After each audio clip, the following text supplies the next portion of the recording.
They only met once, face to face. Now, though, new interviews that we conducted with Greg Abbott and Beto O'Rourke are about as close to a second gubernatorial debate as Texas will get. Republican State Senator Bob Nichols announced late last month, which I'm sure you saw, that he will support an exception under the state's abortion law for rape. If the legislature passed that, is that something you would sign into law? Well, listen, we'll see that there's going to be a lot of different proposals that will come up over the course of the upcoming session. But just generally speaking, is a carve-out for abortion, for rape or incest in the state's abortion law, is that something you could generally support, or would you oppose that? Well, the goal, Jason, is to protect the lives of both the mother and the baby. Even for rape or incest? Well, again, we want to see if there are ways that we can make sure that the lives of both the mother and the baby can be protected. That's our focus. Governor Greg Abbott in Dallas this week offering us an in-person interview and announcing that he wants to spend half of the state's $27 billion surplus next year on reducing school property taxes. To be clear, my goal is to eliminate the maintenance and operation component of the school district property tax. And so what I want to do, we already have a property tax reduction fund that exists in the state of Texas.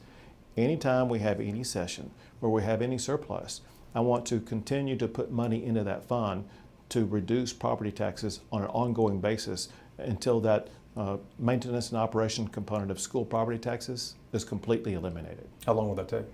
Well, when we have surpluses like we have this year, it won't take very long.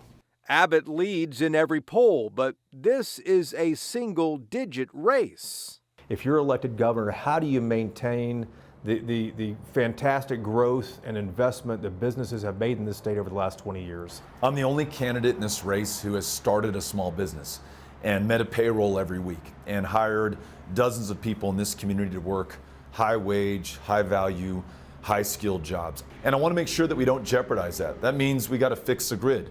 We got to reduce the cost of doing business. We have to stand strong against an income tax in the state of Texas. And we have to stop the extremism that is driving away talent and workers from Texas. We flew to El Paso to interview Beto O'Rourke on Thursday at his home, just a mile or so from the border with Mexico. Is the Biden administration doing enough right now to protect that border?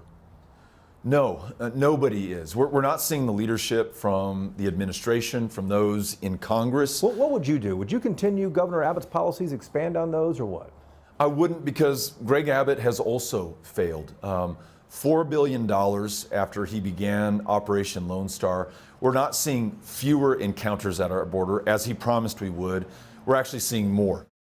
You know, the willingness of the state's top two candidates to speak to us at length in the final weeks here is not lost on us. It shows that both campaigns are acutely aware of how competitive this race remains.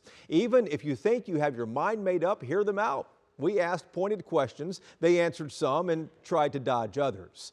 Both interviews Sunday morning at 9 on Inside Texas Politics.